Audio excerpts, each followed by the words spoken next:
The sharp crack of the slap rang through the kitchen while his wife stood there, arms folded, watching like it was none of her concern.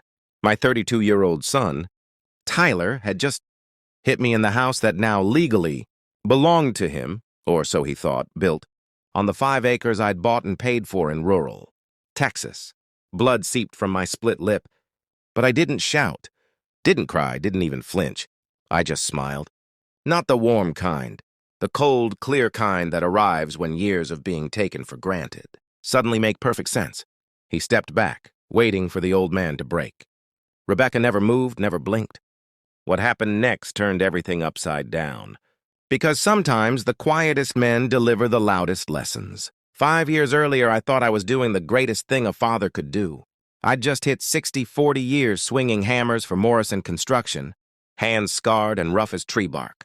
I'd scraped together every overtime dollar until I had $180,000 in the bank. Cash, no loans, no inheritance. Tyler was engaged to Rebecca, a polished marketing executive whose father owned half the car dealerships in Dallas. They kept sighing about never being able to afford land in the Houston suburbs.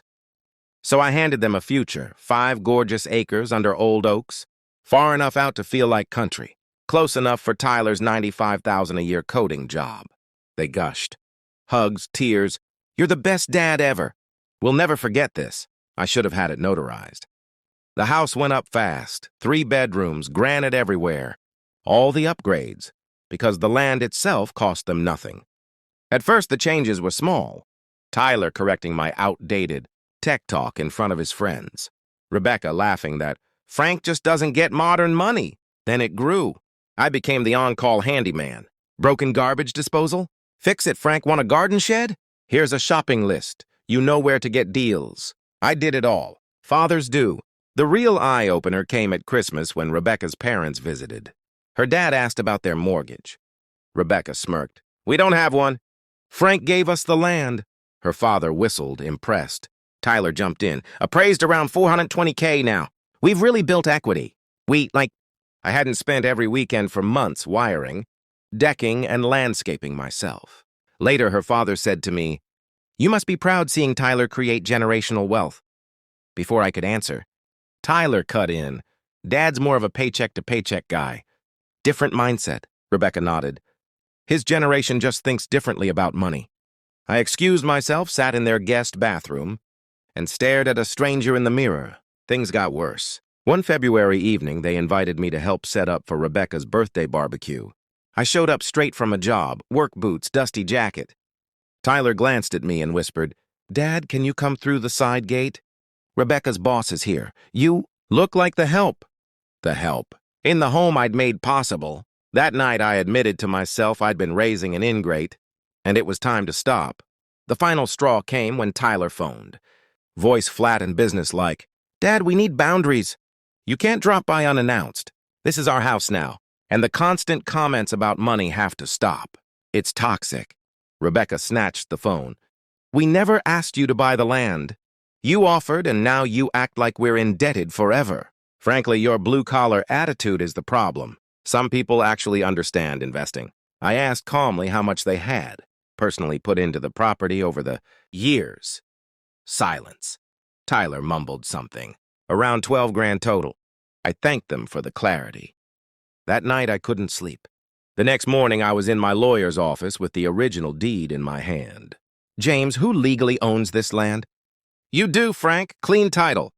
"Can I sell it?" "Of course." The house just becomes the buyer's issue. I had him check current value. Roughly $420,000. Fair market rent on a place like that? Around $2,800, $3,000 a month. By that afternoon, the property was listed with a commercial realtor. Quiet sale, no courtesy heads up to the tenants. The for sale sign went up in their front yard on a Thursday morning. Tyler phoned in a panic. I let him scream, threaten lawyers, beg. I reminded him he'd taught me about modern property, investment. Now I was applying the lesson. He showed up at my small apartment that weekend, eyes red, voice shaking. Rebecca was pregnant. They'd planned to tell me the following week. "Stress could hurt the baby," he said. I told him I wasn't making anyone homeless. I was simply selling my asset. The new owner would decide what happened next. Within days, Rebecca went nuclear on social media. Elder abuse, financial abuse, trying to make a pregnant woman homeless, toxic boomer jealous of millennial success. She started a GoFundMe for legal fees and emergency housing. It backfired spectacularly once. I posted the receipts, $500,000 in tuition, wedding, cars, land, labor against their $4,600 total contribution. The neighborhood turned. Comments flipped. The GoFundMe was reported and shut down. The house sold cash in under 2 weeks to a development company.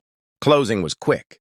Demolition scheduled 60 days out. At the neighborhood spring barbecue, they tried one last public performance for sympathy. I brought a folder of documents. When Rebecca told her boss, I was jealous of their success and trying to evict them. I quietly laid out the receipts for the entire party to see. The crowd went silent. Tyler cried. Rebecca dragged him away. 6 weeks later, the bulldozers arrived. I watched from the road as the deck we'd built together collapsed in a cloud of dust. With the sale money, I bought a modest 40-acre ranch farther east. Paid in full, no neighbors who know the backstory. Tyler calls every Sunday now. We talk about safe things, weather, the baby, work. We never mention respect or gratitude. We don't have to. Every month when he mails that, $200 rent check for their cramped apartment. The lesson renews itself. Some say what I did was harsh, maybe, but for 32 years, I gave him everything and it taught him nothing. In the end, I gave him the one thing that actually stuck: consequences. And that finally made him a man.